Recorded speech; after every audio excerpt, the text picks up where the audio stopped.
In a quaint village, there lived a young boy named Hassan, known for his truthfulness and helpful nature. One day, the village chieftain declared that anyone caught stealing from his orchard would face severe punishment. The next morning, the chieftain discovered a missing apple from his orchard. Furious, he summoned all the village children. "Who has stolen my apple?" he demanded. The children were scared and silent, but Hassan stepped forward and confessed, "Sir, I took the apple. I was hungry and acted wrongly." The chieftain was taken aback by Hassan's honesty.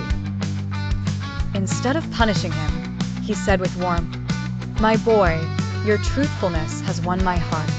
This orchard is now yours, but promise me you'll ask before picking fruit in the future."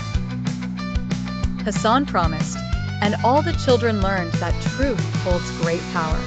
Moral: always speak the truth, for it earns you respect and success.